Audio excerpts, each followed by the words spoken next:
తాకట్లో ఉన్న మీ బంగారాన్ని విడిపించి ఆ రోజు ఆన్లైన్ రేటుకి కొంటాం. Sharma gold company. నమస్కారం, సుమన్ టీవీకి స్వాగతం. నేను మానస. ఈ రోజు మనతో పాటు ఉన్నారు ప్రముఖ జ్యోతిష్యులు, శ్రీ చక్రపీఠం వ్యవస్థాపకులు బ్రహ్మశ్రీ ప్రదీప్ జోషి గారు. వారితో మాట్లాడదాం. గురుగారు నమస్కారం అండి. శ్రీమాత్రే. గురుగారు, ధర్మస్థల గురించి చాలా పెద్ద ఆరోపణ చేశారు పారిశుద్ధ కార్మికుడు. దాన్ని నిజమని చెప్పి అక్కడ పోలీసులు తవ్వకాలు కూడా జరపడం మనం చూసాము మీడియాలో. దాని గురించి చాలా పెద్ద చర్చ జరిగింది. అయితే ఆ సమయంలో మీరు చెప్పారు, సుమన్ టీవీ మాట్లాడినప్పుడు సుమన్ టీవీతో మీరు చెప్పారు, అక్కడ అలాంటివి ఏమీ జరగవు, ఆ ఎవరైతే పారిశుద్ధ కార్మికుడు చెప్పాడో అవన్నీ కూడా అవాస్తవాలు అని చెప్పి మీరు చెప్పారు. సో ఇప్పుడు అదే తేలింది. దీని గురించి మీరేం చెప్తారు? శ్రీ గురుభ్యో నమః. శ్రీమాత్రే నమః. ధర్మస్థల పేరులోనే ధర్మం ఉంది. అది చాలా మహాద్భుతమైన పుణ్యక్షేత్రం.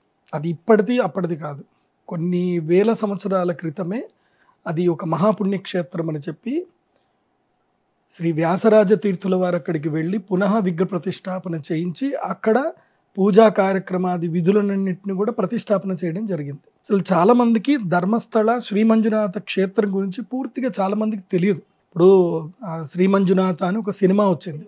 ఆ సినిమా వచ్చేంత వరకు తెలుగు వాళ్ళకు కూడా తెలియదు. ఎందుకోసం అంటే మనందరికీ మెగాస్టార్ చిరంజీవి అంటే మనందరికీ చాలా ఇష్టం. ఆయన శివుడిగా ఒక యాక్టింగ్ చేసినప్పుడు మనం ఇదేదో మంచి వినోదాత్మకమైన చిత్రం అన్నట్టు మనం అందరం వెళ్ళాము. అది ఆధ్యాత్మిక వినోదాత్మకం కాకుండా అది వాస్తవమైనటువంటి ప్రదేశం. అది ఆ తర్వాతనే అయ్యప్ప స్వాములు కానీ, ఇప్పుడు అయ్యప్ప స్వాములు శబరికి వెళ్ళేటప్పుడు ఏంటంటే ఒక టూర్ ఒక లైన్ వేసుకుంటారు అన్నమాట. అవును, ఆ టూర్ లైన్ వేసుకున్నప్పుడు అందులోపల ధర్మస్థల కూడా ఫస్ట్ బిగినింగ్లో అక్కడి నుంచి స్టార్ట్ అవుతుంది. హంపి, తర్వాత ధర్మస్థలము, తర్వాత ఈ గోకర్ణము, మురుడేశ్వరము, తర్వాత ఉడిపి, తర్వాత ధర్మస్థలము, ఇవన్నీ ఒక లైన్ వేసుకొని వెళ్తారనమాట. అవన్నీ చూసుకుంటూ అయ్యప్ప స్వామి దర్శనం చేసుకొని రిటర్న్ ఫ్లైట్ ఎక్కువ, ట్రైన్ ఎక్కువ, డైరెక్ట్ వచ్చేస్తారు. సో ఇది అప్పటి నుంచి ఏంటంటే ఇది వచ్చిన తర్వాత అందరి యొక్క టూర్లలో అంటే ధర్మ తీర్థయాత్రల్లో ధర్మస్థలం ఒకటి యాడ్ అయింది. అసలు మీరందరూ కూడా ఫస్ట్ ఒక విషయం బాగా తెలుసుకోవాలి. మీడియా వాళ్ళు కానీ ప్రజలు కానీ ఫస్ట్ ఇది బాగా మీరు ఒకటి తెలుసుకోండి. ఇప్పుడు ఈనాడు జర్నలిజం స్కూల్ ఉంది. ఈనాడు జర్నలిజం స్కూల్లో ఈ వార్త వచ్చిన తర్వాత నేను అబ్జర్వ్ చేసింది ఏంటంటే కొన్ని టీవీల్లో అంటే కొన్ని ఛానల్స్ ఉన్నాయి. స్పెసిఫిక్గా అయితే నాకు మా అన్నయ్య అక్కడనే చదువుకున్నాడు, ఈనాడు జర్నలిజం స్కూల్లోనే మా అన్నయ్య చదువుకున్నాడు. మా అన్నయ్య ఇప్పుడు ఒక పత్రికకి చీఫ్ ఎడిటర్ కూడా. సో నేను చాలామంది చూశాను. ఆ ఈనాడులో మాత్రం ఈ వార్త అసలు కేర్ చేయలేదు. ఎందుకోసం అంటే ఇది ఒక్కటి బాగా గుర్తుపెట్టుకోండి, ప్రజలు కూడా బాగా గుర్తుపెట్టుకోవాలి. ఆరోపణ చేయడం అంటే అక్విజిషన్, అంటే ఆరోపణ చేయడం అనేది అక్యూజ్డ్ అంటారు. అక్యూజ్డ్ అంటే ఏంటి? నేరారోపణ. కన్విక్టెడ్ కాదు. అక్యూజ్డ్కి కన్విక్టెడ్కి తేడా తెలుసుకోండి. మీరు ఎప్పుడైనా సరే ఏమైనా కేసులు జరిగినాయి, ఏమైనా జరిగినాయి అంటే ఈ మూడు విషయాలు బాగా గుర్తుపెట్టుకోండి. అక్యూజ్డ్, విక్టిము, తర్వాత కన్విక్టెడ్. అక్యూజ్డ్ అంటే నేరారోపణ చేయబడ్డటువంటి వ్యక్తి. విక్టిమ్ అంటే నేరము అనుభవించినటువంటి వ్యక్తి, బాధపడ్డ వ్యక్తి. కన్విక్టెడ్ అంటే ఎస్, నేరారోపణ నిరూపించబడింది అని కన్విక్టెడ్ అంటారు. సో మీరు కన్విక్టెడ్ అయ్యేంత వరకు అందరూ నోరు మూసుకొని ఉండాలి. ఎందుకోసం అంటే ఒక విక్టిమ్ నాకు బాధ కలిగింది అని చెప్పి పెట్టాడు, కేసు పెట్టాడు. సో అక్యూజ్డ్ ఏం చేయాలి? ఎస్, జరిగితే నేను అన్నిటికీ సిద్ధమే, నేరారోపణ నేను చెయ్యలేదు, ఒకవేళ చేసినా చేయలేదా అనే దానికి పరీక్షకి సిద్ధమై ఉండాలి. విక్టిమ్ ఏం చేయాలి? నేరారోపణ చేశాడు కాబట్టి దాన్ని నిరూపించాలి. ఆ నిరూపించడానికి పోలీసులు సహకారం చేయాలి. ఇది మన యొక్క చట్టం. కానీ ఇప్పుడు ఏమైంది? ఎవడో ఒకడు వస్తాడు, విక్టిమ్ వస్తాడు, నేరారోపణ చేస్తాడు. పోలీసులు దాన్ని పరిశోధన చేయకముందే, దాన్ని ఛార్జ్షీట్ చేయకముందే దీని కంప్లైంట్ కాపీని పట్టుకొని ఇది వాస్తవం అనేటట్టుగానే మొత్తం ప్రమోషన్ చేయడం స్టార్ట్ చేస్తారు. ఇక ఇక్కడ అక్యూజ్డ్ అనేటువంటి కన్విక్షన్ చేసి పడేస్తారు. ఇంకా వాడు ఇక్కడ ప్రపంచంలో తిరగకూడదు. ఇంకా నేరారోపణ జరిగింది అక్కడి వరకు పెట్టుకోవాలి. చాలామంది ఏం చేస్తారు అంటే దీన్ని క్యాష్ చేసుకునే ప్రయత్నం చేస్తారు. ఇదే బ్లాక్మెయిలింగ్ థియరీ. అక్కడ నేరారోపణ జరిగిందంటే చాలు, వెళ్తారు, ఆర్టీఏ పెడతారు, ఆ కంప్లైంట్ కాపీ మాకు కావాలంటారు, కంప్లైంట్ కాపీ తీసుకుంటారు. అది కంప్లైంట్ మాత్రమే, జడ్జిమెంట్ కాదు. కంప్లైంట్ అంటే ఏంది? నేరారోపణ. జడ్జిమెంట్ అంటే అది పూర్తిగా నిర్ణయం తీసుకొని జడ్జి గారు పూర్తిగా పరిశీలించి ఎస్ నేరము జరిగింది, ఇతడు శిక్షార్హుడు అని జడ్జిమెంట్ ఇవ్వడం. అది జడ్జిమెంట్లో శిక్షార్హుడా శిక్షకి అర్హుడు కాదు అనేది జడ్జిమెంట్ వచ్చిన తర్వాత అది మీరు పబ్లిక్కి చెప్పండి. అవును, ఫైనల్ జడ్జిమెంట్ మీరు చెప్పండి పబ్లిక్కి, అది ఓకే, అది ఒప్పుకుంటారు. కానీ ప్రతి కంప్లైంట్ని తీసుకెళ్ళి, అంటే ముఖ్యంగా సెలబ్రిటీస్ మీద, పెద్ద పెద్ద దేవస్థానాల మీద ఇట్లాంటివి కంప్లైంట్స్ వస్తే ఇవి తీసుకెళ్ళి పబ్లిక్ చెప్పేయడమేనా? మళ్ళీ దాని లోపల ఏంటంటే వచ్చా, గిచ్చా, చచ్చా, అంటే జరిగి ఉండొచ్చా, లేనొచ్చా, ఇవన్నీ అచ్చా చిచ్చాలు ఎందుకు నాకు అర్థం కాదు. దీనివల్ల ఇప్పుడు ఆ ఊరు వాళ్ళు కూడా, ఇప్పుడు మన కెమెరామెన్స్ వెళ్ళారు, మన కెమెరామెన్స్ చూశారు కూడా, అక్కడ ఎంతమంది చెప్పారు, ఊరి వాళ్ళందరూ కూడా బాధపడుతున్నారు, అసలు మా ఊర్లో అట్లాంటిది ఏం లేదండి అని చెప్పి ఆ గ్రామ పంచాయతీ సెక్రటరీ కూడా ఇంటర్వ్యూ ఇచ్చాడు, పంచాయతీ సర్పంచ్ కూడా చెప్పాడు. కానీ ఎవడు పట్టించుకోలే, అది మాత్రం ఏ మీడియాలో చూపించాలి. ఒక గ్రామ పంచాయతీ సర్పంచ్ మా ఊర్లో అట్లాంటివి ఏమీ జరగలేదు, అలాంటివి ఏమీ లేదు, మేము ప్రతిదీ ఎవరు చనిపోయినా మేము పంచనామా చేసాము, ప్రతిదీ రికార్డులో ఉంది అని కూడా ఆయన రికార్డ్స్ కూడా చూపించాడు. ఒకవేళ ఎవరైనా ఇప్పుడు కాశీ ఇలాంటి క్షేత్రంలోనూ చనిపోతారు, ఇక్కడైనా పుణ్యక్షేత్రంలో ఎవరైనా సడన్గా అక్యూట్ అటాక్ అయ్యి చనిపోతారు, లేకపోతే వాళ్ళు సూసైడ్ చేసుకోవచ్చు, ఎన్నో జరుగుతాయి, మనం ఎన్ని చూడట్లేదు. చాలామంది మానసిక బాధతోటి, అప్పులతోటి హోటల్ రూమ్లలో సూసైడ్ చేసుకొని చచ్చిపోయిన వాళ్ళు చాలామంది ఉన్నారు. అలాగని చెప్పి ఆ ప్రదేశాన్ని మొత్తం కూడా ఎవరో హత్య చేశారనో, ఇది పూర్తిగా నేరారోపణ మాత్రమే, నిరూపణ కాదు, అక్కడ ఆరోపణ. అందుకే పబ్లిక్ బాగా ఇది చూసుకోండి. ఎందుకోసమంటే సెలబ్రిటీస్ అందరికి ఇదే బాధ, ఎవడో ఒకడు వెళ్తాడు, ఏదో ఒక దిక్కుమాల కంప్లైంట్ ఇచ్చేస్తాడు, ఇక వాళ్ళని బ్లాక్మెయిల్ చేస్తారు. ఇప్పుడు కంప్లైంట్ ఇస్తే కంపల్సరీ వీళ్ళు కోర్టుకు తిరగాల్సిందే, వాళ్ళు తప్పు చేయకున్నా వాళ్ళు వేస్తారు, వాళ్ళు ఏది వాళ్ళకి అపోజిషన్లో వీళ్ళు ఏమి వేయాలో కోర్టులో తీర్మానం వేస్తారు, అంతా చేస్తారు. కానీ ఈ జడ్జిమెంట్ వచ్చేసరికి 10 ఏళ్ళు అవుతుంది. ఈ 10 ఏళ్ళ వరకు వీళ్ళకి మానసిక క్షోభ. నేను ప్రభుత్వ అధికారులకి, ఇప్పుడున్నటువంటి ఎవరైతే నాయకులు ఉన్నారో, ముఖ్యంగా న్యాయాధీశులకు మేము చెప్పేది ఏంటంటే, మీరు అక్యూజ్డ్ ప్రొటెక్షన్ కూడా ఇవ్వండి, విక్టిమ్ ప్రొటెక్షన్ ఇచ్చినట్టుగా అక్యూజ్డ్ కూడా ప్రొటెక్షన్ ఇవ్వండి. అన్లెస్ దే ఆర్ కన్విక్టెడ్, మీరు అక్యూజ్డ్ గురించి మీరు ఎక్కడ కూడా ప్రచారం చేయడానికి లేదు. Because unless the convicted you should not disclose the complaint copy. అది ఎవరికి కంప్లైంట్ కాపీ మీరు డిస్క్లోజ్ చేయదు, ఎందుకోసం అంటే ఒకళ్ళ పరువు మొత్తం పోతుంది కదా. అవును, పరువు నష్టం, గుడ్విల్ పోయిందంటే ఇంకా కంప్లైంట్ చేసుడు, పోయి మీడియాలో పోయి కూర్చున్నాడు, ఇక చెప్పుడు ఇక నన్ను అది చేసిండ్రు ఇది చేసిండ్రు అని. అది పాపం ఇప్పుడు కొంతమంది మీడియాలకి వాళ్ళకేదో టీఆర్పీలు వస్తాయని ఏదో వస్తాయని చెప్పి వాడు విక్టిమ్కి సంబంధించి అరవడానికి వాళ్ళు ఛాన్స్ ఇచ్చేస్తారు. కానీ ఫైనల్గా నష్టపోయేది ఎవరు? ఒక నిరపరాధే నష్టపోతాడు, మానసిక క్షోభ పెరుగుతుంది. ఒకవేళ అపరాధం చేశాడే అనుకుందాం, వాడికి శిక్ష పడుతుంటే ఎట్లాగో పడుతుంది కదా. వాడు అపరాధం చేయలేదు, మరి మీరందరూ దుష్ప్రచారం చేశారు, వాడు అపరాధం చేయలేదని వచ్చింది, మరి మీరు చేసిన దుష్ప్రచారం వల్ల వాడు పడ్డ మానసిక క్షోభకు మీరు ఏం చేస్తారు, ఏం జడ్జిమెంట్ ఇస్తారు మీరు? సో మీరు ఎవరిని కూడా అట్లా ఇబ్బంది పెట్టకండి, అన్లెస్ పూర్తిగా వాస్తవం బయటకు వచ్చేంత వరకు దయచేసి ఎవరిని ఇబ్బంది పెట్టకండి. ఇప్పుడు ధర్మస్థలంలో చాలామంది ఇది జరిగిందని చెప్పి, ఇక్కడ దుర్మార్గులు అని చెప్పి, ఎంతోమంది చిన్నపిల్లల్ని ఇది అత్యాచారం చేశారని, వాళ్ళని చంపేశారని చెప్పి వాడేదో మొత్తం నోటికొచ్చింది చెప్పాడు. ఇప్పుడు వాడే రివర్స్ అయిపోయాడు, నాకు ఎవరో భయపెట్టారు చెప్పమని చెప్పారు అని వాడే అన్నాడని చెప్పి మనం న్యూస్లో చూసాం. సో ఇప్పుడు ఒక్క వ్యక్తి చేయడం వల్ల ఆ వ్యక్తి మళ్ళీ ఒప్పుకున్నాడు. ఇప్పుడు వీడు ఒక సారీ చెప్పేసి వాడు తమిళనాడు వెళ్ళిపోయి వాడి ఇంటికి వెళ్ళి వాడు పడుకుంటాడు. మరి ఈ మధ్యలో జరిగిన ఈ డిస్కషను ఎంతమందికి ధర్మం మీద, అంటే మేము ఇన్ని రోజులు మేము అక్కడికి వెళ్ళాము, అక్కడ పూజ చేసాము, మేము హుండీలో డబ్బులు వేసాము, మీ ఇంత దుర్మార్గం జరిగిందా అన్న ఫీలింగ్లో ఏదైతే ఫీలింగ్స్ వచ్చిందో ఆ భక్తుల క్షోభ అంతా ఎక్కడికి పోవాలి? పోలీసుల టైం వేస్ట్. ఇంత లోపల ఎంతమంది ప్రభుత్వ అధికారులు, దాదాపుగా ఒక పోలీస్ వ్యక్తి మీద ప్రభుత్వము ఏం లేదన్నా రోజుకు 1000 రూపాయలు ఖర్చు పెడుతుంది, ఒక కానిస్టేబుల్ మీద, ఒక వ్యక్తి మీద 1000 రూపాయలు ఖర్చు పెడుతుంది. అలాంటిది ఎంతమంది కానిస్టేబుల్స్, ఎంతమంది పోలీస్ సిబ్బంది, ఎంతమందికి క్షోభ, ఎంత ఇదంతా జరిగింది. ఎక్కడ జరిగినా విచారణ జరగాలి, విచారణ జరగకూడదని కాదు, తప్పకుండా ఎవరు కంప్లైంట్ చేసినా విచారణ చేయాల్సిన బాధ్యత చట్టానికి ఉంది, పోలీసులకు ఉంది, చేయాలి. కానీ దాన్ని అనవసరంగా రచ్చ చేయకండి, పూర్తిగా నిరూపణ కాక మునుపు రచ్చ చేయొద్దు. పోలీసులు వాళ్ళ డ్యూటీ వాళ్ళు చేశారు. అందుకే ఈ మొత్తము దీంట్లో ఏ పోలీసు కూడా ప్రెస్ స్టేట్మెంట్ ఇవ్వలే, ఏ పోలీస్ అధికారి కూడా ప్రెస్ స్టేట్మెంట్ ఇవ్వలే, ఏ పోలీస్ అధికారి కూడా ఏమీ మాట్లాడలేదు. ఎందుకోసం అంటే ఎంక్వైరీ చేద్దాం, ఎంక్వైరీ చేసిన తర్వాత మాట్లాడదాం అంతే. ధర్మస్థలం యొక్క గొప్పతనం ఏందో చెప్తాను, జాగ్రత్త వినండి. ఎందుకోసమంటే నేను అక్కడ 2.5 సంవత్సరాలు నేను అక్కడ ఉన్నాను, నేను అక్కడనే చదువుకున్నాను. నేను యూనివర్సిటీలో, మణిపాల్ యూనివర్సిటీలో చదువుకోవడానికి వెళ్ళినప్పుడు నేను కొంచెం యారోగెంట్గా ఉండేవాడిని. కొంచెం ఇష్టం వచ్చినట్టు కారు నడిపేయడము, కొంచెం యారోగెంట్గా ఉండేవాడిని. కానీ అక్కడికి వెళ్ళిన తర్వాత, ఆ ప్రదేశంకి వెళ్ళిన తర్వాత, నేను ధర్మస్థలకి మాకు సండే టైం దొరికిందనంటే హాలిడే దొరికితే ధర్మస్థలకి వెళ్ళేవాళ్ళం. అక్కడ ఎంత మంచి క్షేత్రం అంటే అక్కడికి వెళ్ళి ఆ నేత్రావతి నది పక్కన కూర్చొని మెడిటేషన్ చేసుకుంటే అసలు పీస్ ఆఫ్ మైండ్ వచ్చేస్తుంది. మీ యొక్క యాటిట్యూడ్ అంతా మారిపోతుంది. జనాలు కూడా చాలా పీస్గా ఉంటారు, ఎవ్వరు గొడవ పెట్టుకోరు, ఎవరు ఇది చేయరు. మీరు అక్కడ పోయి చూడండి, ఒక 1 month మీరు అక్కడ ఉండండి, మీకు హారన్ సౌండ్లు వినపడవు, అన్నెసెసరీ కొట్లాటలు ఉండవు, అసలు అక్కడ దొంగతనం అనే వర్డే వినపడదు మీకు. అసలు నేను అక్కడ చూస్తా కదా, ఎక్కడో అడవిలో పోయినట్టు అనుకుంటాం మనము, తీరా చూస్తే అక్కడ ఒక ఇల్లు ఉంటుంది, ఎక్కడెక్కడో దూరం ఇండ్లు ఉంటాయి, అన్ని ఇండివిజువల్ హౌసెసే ఉంటాయి. ఎక్కడ ఒక దొంగతనం వర్డ్ నేను విన్నది లేదు. అక్కడ భయంకరమైన పాములు తిరుగుతాయి, కోబ్రాస్, పెద్ద దాదాపు నేనైతే నా కళ్ళారు చూశాను, 15 అడుగుల కోబ్రా నేను చూశాను. ఆ 15 అడుగుల కోబ్రా కూడా ఎవరిని కాటేసింది లేదు అక్కడ. అసలు కేసులే లేవు, ఏది నాగుపాము కాటేసింది అన్న కేసులే లేవు అక్కడ.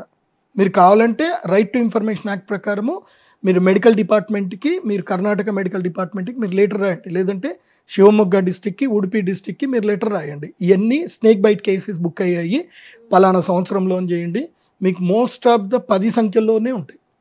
అది కూడా ఎవరో కూడా అప్పి తప్పు బయటోడు ఎవడో కావాలని పాములను చంపడమో దాన్ని కాలు పెట్టడమో ఉంటుంది, కానీ అసలు అక్కడ స్నేక్ బైట్స్ కేసులే ఉండవు. అంత ఆ పాములు కూడా ప్రశాంతంగా తిరిగే ప్రదేశం అది పీస్ ఆఫ్ ప్లేస్. అది జైనులు ఎక్కువగా అక్కడికి వచ్చి ధ్యానం చేసుకునే ప్రదేశం అది.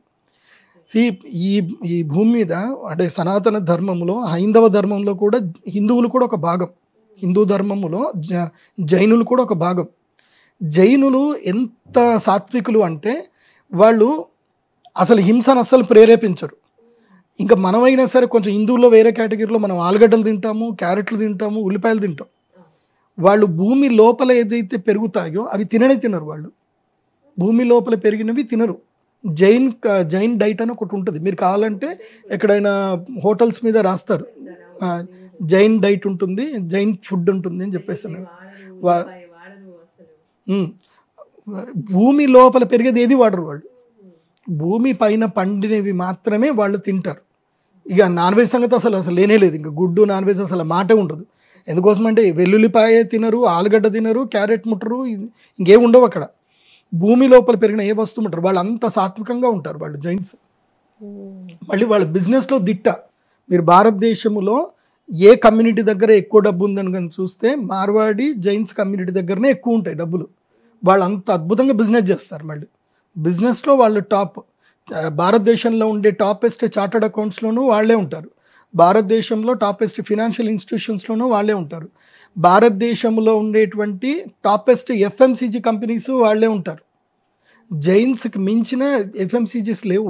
వాళ్ళలో బిజినెస్, వాళ్ళ పిల్లలు పుట్టారు అంటే వాళ్ళకి నార్మల్ ఎడ్యుకేషన్ జస్ట్ ఆ స్కూల్ని ఏదంటే కనుక ఏదో సర్టిఫికేట్లు ఉండాలని చూస్తారు తప్ప వాళ్ళు మ్యాండేటరీ అసలు ఫీల్ అవ్వరు. వాళ్ళ ఇండ్లలో వాళ్ళ పిల్లలకి స్ట్రెస్ అనేది ఉండదు. They teach only business. Jains, Marwaris వాళ్ళ పిల్లలకి వ్యాపారం చేయడమే నేర్పిస్తారు తప్ప ఎవడో చేతి కింద పని చేయమని నేర్పివ్వరు. వాళ్ళ కమ్యూనిటీలోనే అదొక సిస్టమ్ ఉంటుంది. వాళ్ళు ఎక్కడికించి డబ్బు ఎలా సంపాదించాలి, ధర్మాన్ని ఎలా కాపాడుకోవాలి, వీళ్ళ పద్ధతి ఇది. మీరు మార్వాడీస్ టెంపుల్, ఇప్పుడు మార్వాడీస్ ఎక్కడైతే కనుక వాళ్ళు వేసుకున్న టెంపుల్ చూడండి, అద్భుతంగా ఉంటుంది.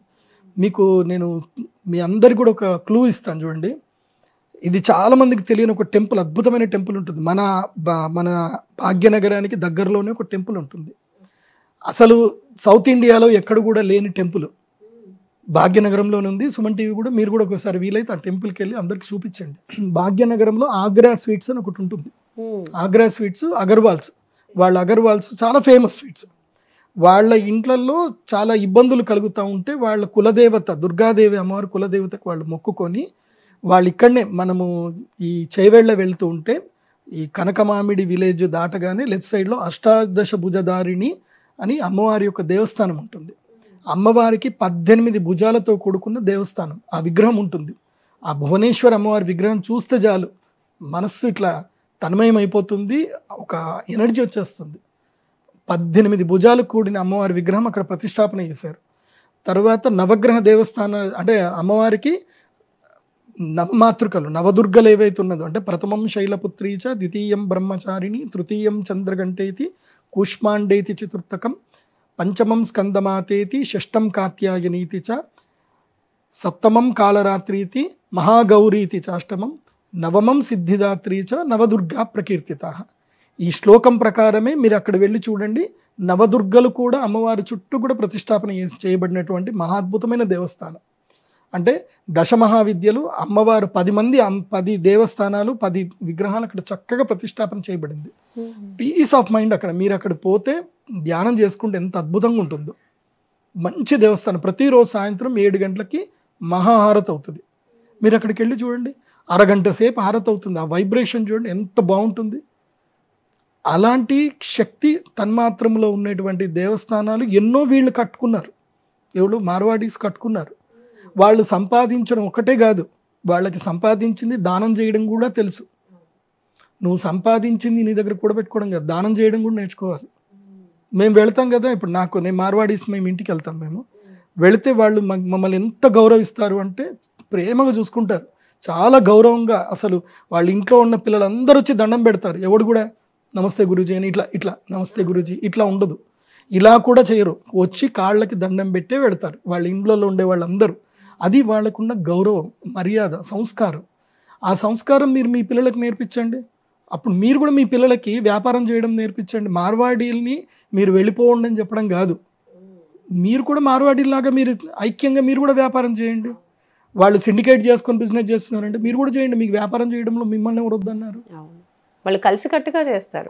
వాళ్ళు కలిసికట్టుగా చేస్తారు. వాళ్ళ పిల్లల్ని వ్యాపారస్తులుగా మార్చుకుంటారు. కాబట్టి మీరు కూడా అట్లాగే మారండి. మిమ్మల్ని మారంగా ఎవరైనా వద్దన్నారా? ఏదైనా భారతదేశంలో ఏదైనా రాజ్యాంగం ఉందా మీరు ఇట్లా మారకూడదు అని ఏదైనా ఉందా? మీరు కూడా వెళ్ళండి. మీరు నార్త్ ఇండియాకి వెళ్ళండి. మీరు కూడా వెళ్ళి మీరు సిండికేట్ అవ్వండి. భారతదేశంలో మీరు సిండికేట్ అయితే ఇంకా మేము సంతోషిస్తాం. సనాతన ధర్మములో మార్వాడీసు, వైశ్యాసు మీరందరూ సిండికేట్ అయ్యి హిందువుల ద్వారా మీరు వ్యాపారాన్ని ఎటు పోకుండా చేసి మీరు అటు సంపాదించుకొని మీరు హైందవ దేవస్థానాలు కట్టండి, ధర్మసత్రాలు కట్టండి, ఉచిత అన్నదానాలు చేయండి. ఎవరు వద్దంటారు? అందరూ మీకు మంచి చేయమనే చూస్తారు. అందుకే మీరు అక్కడికి వెళ్ళారనుకోండి, ధర్మస్థలకి వెళ్ళారనుకోండి, ధర్మస్థలంలో కూడా ఇదే కల్చర్. అక్కడ వాళ్ళు ఒక సొసైటీ పెట్టారు, ధర్మస్థల సొసైటీ కోఆపరేటివ్ బ్యాంక్ పెట్టారు. అక్కడ వ్యాపారస్తులందరికీ కూడా 25 పైసల వడ్డీకి డబ్బులు ఇస్తారు వీళ్ళు. అంటే వ్యాపారాన్ని కూడా ప్రోత్సహిస్తారు. అంటే మన వాళ్ళు వ్యాపారం చేయాలి, వచ్చిన వాళ్ళు ఎవరు కూడా ఖాళీ చేతోటి ఉండకూడదు, అందరిని ప్రోత్సహిస్తారు. ఫ్రీగా డబ్బులు ఇవ్వరు. మళ్ళీ ఫ్రీ అనేది ఉండదు అక్కడ. తక్కువ వడ్డీకి డబ్బులు ఇస్తారు. వ్యాపారం చేసుకొని నిలదొక్కు అని అంటారు. అట్లాగే మీరు ధర్మస్థలకు సంబంధించి మీరు రైట్ టు ఇన్ఫర్మేషన్ యాక్ట్ ప్రకారం మీరు వెతకండి. మీరు ఉడిపి డిస్టిక్కి మీరు రాయండి. ధర్మస్థల ట్రస్ట్ నుంచి ఎన్ని సమూహాలు, ఎన్ని విద్యాలయాలు నడుస్తున్నాయి, ఎన్ని హాస్పిటల్ నడుస్తున్నాయి కనుక్కోండి. మొత్తం కర్ణాటకలో ఉండేటువంటి ఆల్మోస్ట్ అన్ని జిల్లాల్లోనూ, ముఖ్యంగా ఉడిపి జిల్లా, శివమొగ్గ జిల్లా, మంగళూరు ఆ ప్రదేశంలో మొత్తం కూడా హాస్పిటల్స్ ఉన్నాయి, ఇంజనీరింగ్ కాలేజెస్ ఉన్నాయి.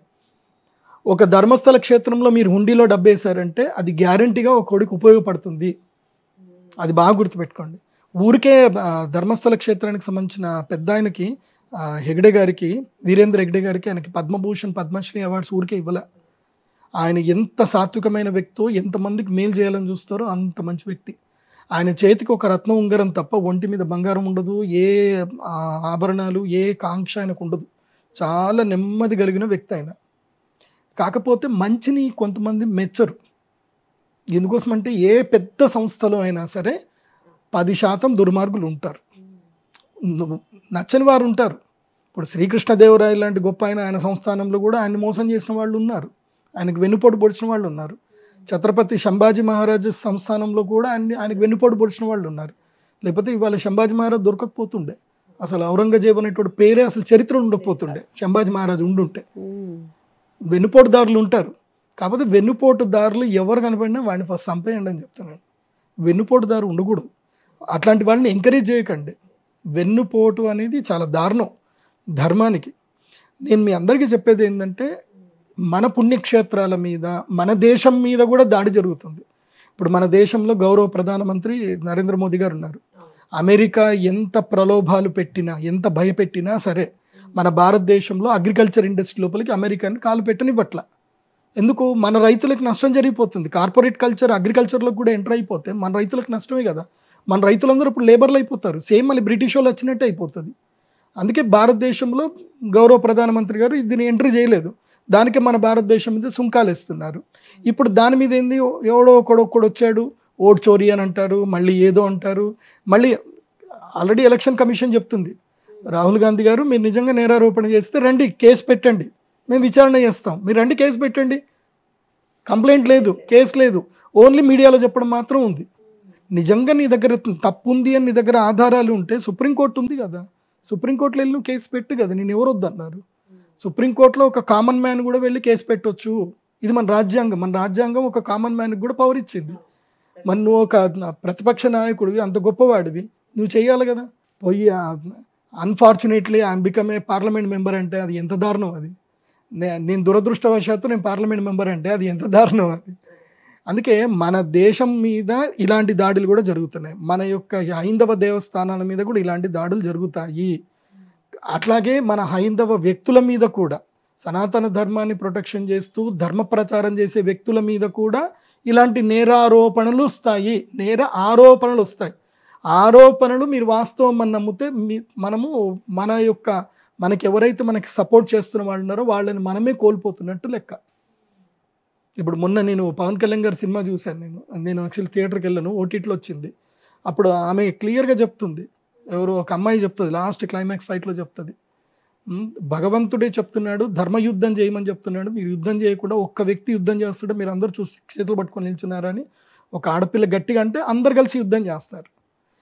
యుద్ధం ఎప్పుడు అందరు కలిసే చేయాలి. ఒక్కడు యుద్ధం చేస్తే చూస్తూ కూర్చోకూడదు. ఆ యుద్ధం చేసేవాడు ఒకళ్ళు యుద్ధం చేస్తున్నాడు, ఆ యుద్ధం చేస్తున్నాడు కష్టం వస్తే మాత్రం మీరు వాళ్ళకి ప్రొటెక్షన్ ఉండాలి, వెళ్ళి వాడిని కాపాడాలి.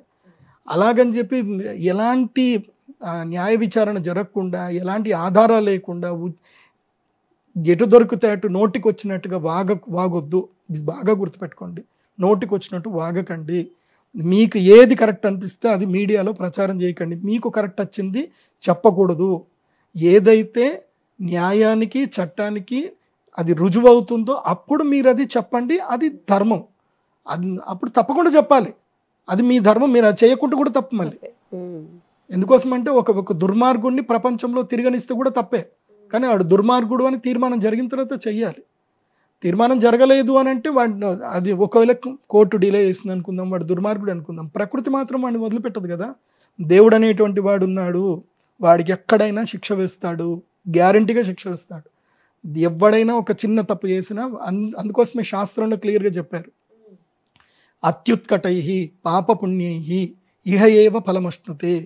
మీరు ఏదైనా దుర్మార్గ పని చేస్తే ఆ పాప పుణ్యాల యొక్క పుణ్యమైన పాపమైన, మీరు పెద్ద పుణ్య పని చేశారు, దానికి ఇక్కడనే నువ్వు భోగాలు విలాసాలు ఏం అనుభవించాలో అది ఇక్కడ అనుభవిస్తావు. పాపం చేసినావా ఎంత కష్టం అనుభవించాలో ఇక్కడ అనుభవిస్తావు.